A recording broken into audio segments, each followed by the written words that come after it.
Hello friends, good morning Odisha. आज सकाळ बहुत गुड़े गुरुत्वपूर्ण खबर आसी जो खबर गुड़ी को आपण मैंने जाना निहाती दरकार। तेबे आसतु जाने कौन से गुरुत्वपूर्ण खबर गुड़िक। तेबे ता पूर्व आपन को अनुरोध अटे जे जदि आपन को वीडियोटी भल लगे आपन लाइक करने सहित वीडियो को अधिक अधिक शेयर करेंगे। यह सहित यह लेटेस्ट खबर सबको जानापी आम चैनल को सब्सक्राइब करूँ। तेबे आसतु आरंभ करबा आज खबर अभियान। प्रथम बड़ खबरटी होछि महाप्रभुଙ୍କ रत्न भंडार चाबी लुचाई रखिछंती पांड्यान। गुरुतर अभियोग आनिले हिमंत विश्व शर्मा। बीजेडी नेता भिके पांड्यान नारे गुरुतर अभियोग आनिछंती आसाम मुख्यमंत्री हिमंत विश्व शर्मा। जटणी छताबरे आयोजित बीजेपी प्रतिवर्तन सभारे जोगदे श्री विश्व शर्मा कहिछंती महाप्रभुଙ୍କ रत्न भंडार चाबी पांड्यान लुचाई रखिछंती। से कहिछंती महाप्रभुଙ୍କ रत्न भंडार चाबी गायब हो जाइछि। तेबे ओडिशा सरकार सेही मामलार न्यायिक तदंत करिथिले, ताहार रिपोर्ट विधानसभारे उपस्थापना कले नाही। रत्न भंडार चाबी हजिबा मामलारे नवीन बाबू किछि करूनाहांती। मु जानिछि रत्न भंडार चाबी कहा पाखरे रहिछि। रत्न भंडार चाबी पांड्यान लुचाई रखिछंती बोली कहिछंती हिमंत विश्व शर्मा। परवर्ती खबरटी होछि कोवैक्सीन टीका नैथिबा 30% लोक मानकर स्वास्थ्य समस्या देखा जाउछि।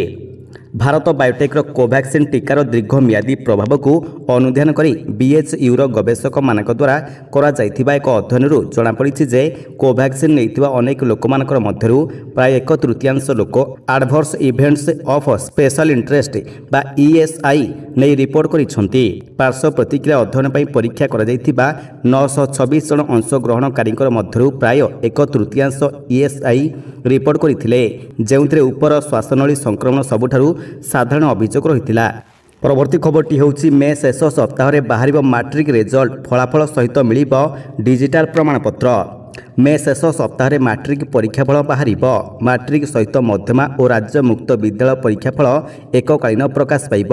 फल प्रकाशन समय छात्र छात्री डिजिटल सर्टिफिकेट संग्रह करेंगे। तेणु एथिपाई माध्यमिक शिक्षा परिषद पक्षरु समस्त प्रकार प्रस्तुति चूड़ांत पर्यायर पहुंची सारी। डिजिटल सर्टिफिकेट पाइबा संक्रांत एक सचेतनता कार्यक्रम आसंता 18 तारिख में कटक स्थिर कर। तेबे एथिरे प्रमाणपत्र किपरि डाउनलोड करा से विषय सचेतन नहीं सूचना मिली। चलित वर्ष मैट्रिक मध्यमा और मुक्त विद्यालय परीक्षा चलित वर्ष फेब्रुआरी 20 तारिख मार्च 4 तारिख पर्यंत होइथिला। परवर्ती खबरटी होछि राज्य में उपरमुहा ताती आसंता 19 रु पुणी ग्रीष्म लहरी 4 रु 5 डिग्री पर्यंत बढ़िब तापमात्रा। राज्य में पुणी तातिले उठिब 4 रु 5 डिग्री पर्यंत ताती बढ़ीजिब। उपकूल और आभ्यंतरीण ओडिशा रे ताती अनुभूत हेबो बोली पाणीपाग विभाग पूर्वानुमान करिछि। वर्तमान दक्षिण गोलार्ध विषुवरेखा अतिक्रम करुथिबा पवन आरब सागर को आसुछि। ताहा आसिबा परे बंगोपसागर में पहुंचुछि। फल आसंता 3 रु 4 दिन पर्यंत तापमात्रा क्रमशः बढ़िब बोली पाणीपाग विभाग पूर्वानुमान करिछि। तेबे यार प्रभाव में आभ्यंतरीण और उपकूल ओडिशा रे सीधा सड़क प्रभाव पड़िब।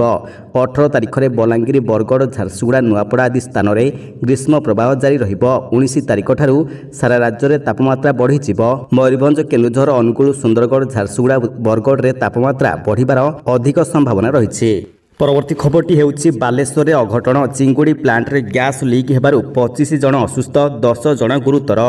बालेश्वर जिला नीलगिरी गड़ियामाल अघटन। राति गड़ियामाल रही एक चिंगुड़ी प्लांट रे गैस लीक होगा फल 25 जन असुस्थ हो पड़ा सूचना रही। तेज से 10 जन स्वास्थ्य अवस्था गुरुतर रही सूचना रही। समस्त आहत मानक नीलगिरी मेडिकल रे भर्ती कर सूचना दी जाइछि। परवर्ती खबरटी होछि दिनकु दिन नुआ रेकर्ड करुछि सुना दर। 87,000 अतिक्रम कला रूपार मूल्य। सुना भी है अधिक महंगा। भारत में सुना और रूपा मूल्यर वृद्धि धारा जारी रही।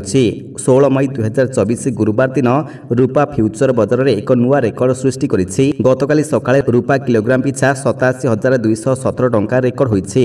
तेबे सुना मूल्य में बहुत वृद्धि घटी एवं यह 10 ग्राम पिछा 73,200 टंका उपर रही। तेबे रूपा मध्य एक नुआ रेकर्ड सृष्टि करिछि। गुरुवार दिन एमसीएक्स रे रूपा मूल्य में जबरदस्त वृद्धि घटी एवं यार मूल्य रेकर्ड स्तर में पहुंची जाइछि। वर्तमान फ्यूचर बजार में रूपा 355 टंका वृद्धि सहित किलोग्राम रे 87,220 टंका रही। बुधवार दिन रूपा मूल्य 86,865 टंका बंद होइथिला कारबार। परवर्ती खबरटी होछि मठ मिछर गुमर खोलिले पांड्यान। वीडियो जारी करी अपराजिता षडंगी को देले सख्त जवाब। ପୁରୀରେ ମଠ ଭଙ୍ଗାଯିବା ଅଭିଯୋଗ ସମ୍ପର୍କରେ ବିଜେପିର ଭୁବନେଶ୍ୱର ସାଂସଦ ପ୍ରାର୍ଥୀ ଅପରାଜିତା ଷଡ଼ଙ୍ଗୀଙ୍କୁ ପାଣ୍ଡିଆନଙ୍କ ଶକ୍ତ ଜବାବ। ସୋସିଆଲ ମିଡିଆରେ ପାଣ୍ଡିଆନ ଏକ ଭିଡିଓ ଜାରି କରି ମହାପ୍ରଭୁ ବିରୋଧୀଙ୍କୁ ସଦ୍ବୁଦ୍ଧି ଦେବେ ବୋଲି ଆଶା କରିଛନ୍ତି।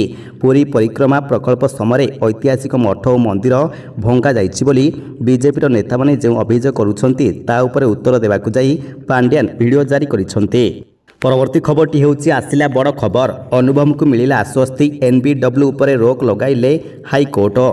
ସାଂସଦ ତଥା ଅଭିନେତା ଅନୁଭବ ମହାନ୍ତିଙ୍କୁ ବଡ଼ ଆଶ୍ୱସ୍ତି ମିଳିଛି। ପାରିବାରିକ ମାମଲାରେ ଅନୁଭବଙ୍କୁ ଏକ ବଡ଼ ଝଟକା ଲାଗିଥିବା ବେଳେ ହାଇକୋର୍ଟ ବଡ଼ ଆଶ୍ୱସ୍ତି ପ୍ରଦାନ କରିଛନ୍ତି। ଅନୁଭବଙ୍କ ବିରୋଧରେ ଜାରି ହୋଇଥିବା ଜାମିନ ବିହୀନ ୱାରେଣ୍ଟି ଉପରେ ହାଇକୋର୍ଟ ରୋକ ଲଗାଇଛନ୍ତି। କଟକ JMFC କୋର୍ଟ ପକ୍ଷରୁ NBW ଜାରି ହୋଇଥିଲା। ତେବେ ବର୍ଷା ପ୍ରିୟଦର୍ଶିନୀଙ୍କ ଅଭିଯୋଗ ଆଧାରରେ NBW ଜାରି କରାଯାଇଥିଲା। ପୁରୀଘାଟ ଥାନାରେ ରୁଜୁ ମାମଲାରେ NBW ଜାରି ହୋଇଥିଲା। ଚାର୍ଜ ଫ୍ରେମ୍ ପାଇଁ ହାଜର ନ ହୋଇ ବାରମ୍ବାର ସମୟ ମାଗୁଥିଲେ। ତେବେ ଚାର୍ଜ ଫ୍ରେମ୍ ପାଇଁ ହାଜର ନ ହେବାରୁ NBW ଜାରି କରିଥିଲେ କୋର୍ଟ। ତେବେ 23 ସୁଦ୍ଧା ୱାରେଣ୍ଟି କାର୍ଯ୍ୟକାରୀ କରିବାକୁ କୋର୍ଟ ନିର୍ଦ୍ଦେଶ ଦେଇଥିବା ବେଳେ ଅନୁଭବ ହାଇକୋର୍ଟର ଦ୍ୱାରସ୍ଥ ହୋଇଥିଲେ। ପରବର୍ତ୍ତୀ ଖବରଟି ହେଉଛି କୋଭାକ୍ସିନ୍ ଟିକା ନେଇଥିବା ଅନେକଙ୍କର କ୍ଷେତ୍ରରେ ଉପୁଜୁଛି ସମସ୍ୟା। ବିଶେଷ କରି ମହିଳା ହେଉଛନ୍ତି ଅଧିକ ପ୍ରଭାବିତ। କୋଭିସିଲ୍ଡ ପରେ ଏବେ କୋଭାକ୍ସିନ୍ ଟିକାକୁ ନେଇ ଚିନ୍ତାଜନକ କଥା ପ୍ରକାଶ ପାଇବାରେ ଲାଗିଛି।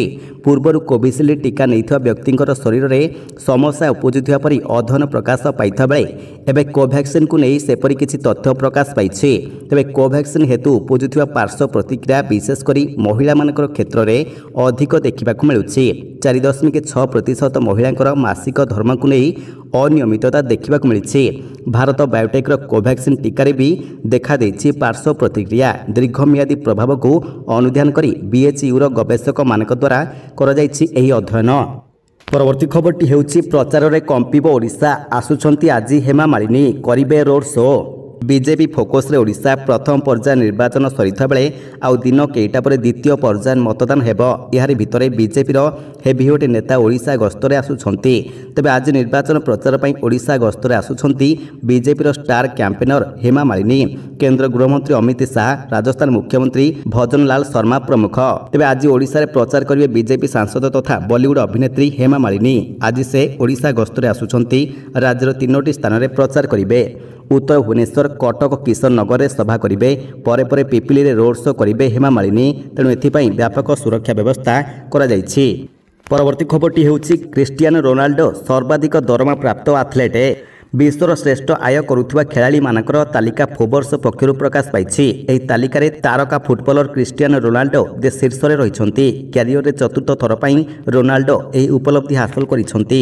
ରୋନାଲ୍ଡୋ ସାଉଦି ଆରବ କ୍ଲବ ଅଲ୍ ନାସାରରେ ଯୋଗ ଦେବା ପରେ ଗତବର୍ଷ ଏହି ତାଲିକାରେ ଶୀର୍ଷରେ ରହିଥିଲେ। ତେବେ ଗଲ୍ଫର ଜନ୍ ରହମ୍ ଦ୍ୱିତୀୟ ସ୍ଥାନରେ ରହିଛନ୍ତି। ଫୋର୍ବସ୍ ରିପୋର୍ଟ ଅନୁଯାୟୀ 39 ବର୍ଷ ରୋନାଲ୍ଡୋ ଗତ 12 ମାସ ମଧ୍ୟରେ $260 ମିଲିୟନ ରୋଜଗାର କରିଛନ୍ତି, ଯାହାଫଳରେ ତାଙ୍କର ରୋଜଗାର ଏକ ବର୍ଷ ମଧ୍ୟରେ $136 ମିଲିୟନ ବୃଦ୍ଧି ପାଇ $260 ମିଲିୟନ ହୋଇଛି। ତେବେ ରୋନାଲ୍ଡୋଙ୍କର ସବୁଠାରୁ ବଡ଼ ପ୍ରତିଦ୍ୱନ୍ଦ୍ୱୀ ଲିଓନେଲ୍ ମେସି ରହମ୍ଙ୍କ ପଛରେ ତୃତୀୟ ସ୍ଥାନକୁ ଖସି ଆସିଛନ୍ତି।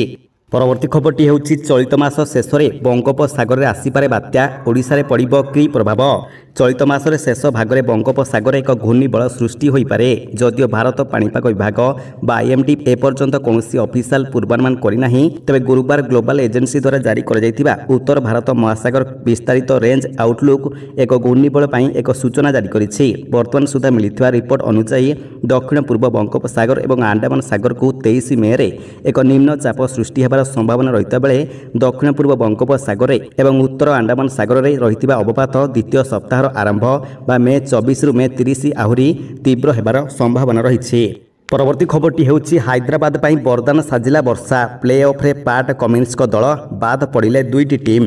इंडियन प्रीमियर लीग बा आईपीएल 2024 सीजन रे पुणी थरे भिलियन साजिला वर्षा। गतकाली सनराइजर्स हैदराबाद और गुजरात टाइटन्स मध्य मैच खेल रही मात्र वर्षा जोगु हैदराबाद राजीव गांधी स्टाडियम हेबाकु रही मुकाबिला टॉस भी पड़ पारा नहीं। शेष में मैच बातिल होईछि। हैदराबाद और गुजरात को गोटे लेखाएं पॉइंट मिली। वर्षा पैट कम्युनिस्ट दल हैदराबाद पर वरदान साजिछि।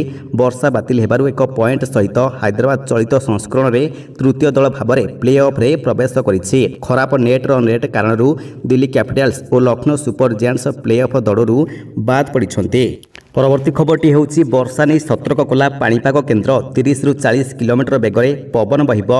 ବର୍ଷା ନେଇ ସତର୍କ କଲା ପାଣିପାଗ କେନ୍ଦ୍ର ବିଜୁଳି ଘଡ଼ଘଡ଼ି ସହିତ ବର୍ଷା ଓ ଘଣ୍ଟା ପ୍ରତି 30ରୁ 40 କିଲୋମିଟର ବେଗରେ ପବନ ବହିବା ନେଇ ପୂର୍ବାନୁମାନ କରାଯାଇଛି। ବାଲେଶ୍ୱର, ଭଦ୍ରକ, ଯାଜପୁର, କେନ୍ଦ୍ରାପଡ଼ା, କଟକ, ଜଗତସିଂହପୁର, ପୁରୀ, ଖୋର୍ଦ୍ଧା, ନୟାଗଡ଼, ଗଞ୍ଜାମ ଓ ଗଜପତି ଜିଲ୍ଲାକୁ ୟେଲୋ ୱାର୍ଣ୍ଣିଂ ଜାରି କରିଛି କେନ୍ଦ୍ର।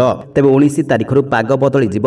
ରାଜ୍ୟର ଅନେକ ସ୍ଥାନରେ ଗ୍ରୀଷ୍ମ ଲହରୀ ସ୍ଥିତି ଉପୁଜିବ। ତେଣୁ ଏଥିପାଇଁ ନୂଆପଡ଼ା, ବଲାଙ୍ଗୀର, ବରଗଡ଼, ଝାରସୁଗୁଡ଼ା, ସୁନ୍ଦରଗଡ଼, କେନ୍ଦୁଝର, ମୟୂରଭଞ୍ଜ ଓ ଅନୁଗୁଳ ଜିଲ୍ଲାକୁ ୟେଲୋ ୱାର୍ଣ୍ଣିଂ ଜାରି ହୋଇଛି। ତେବେ ଏହିଭଳି ଲାଟେଷ୍ଟ ଖବର ସବୁକୁ ଆପଣ ଜାଣିବା ପାଇଁ ଆମର ଚ୍ୟାନେଲକୁ ସବସ୍କ୍ରାଇବ୍ କରିବା ସହିତ ଭିଡ଼ିଓକୁ ଅଧିକରୁ ଅଧିକ ସେୟାର କରନ୍ତୁ। ଧନ୍ୟବାଦ।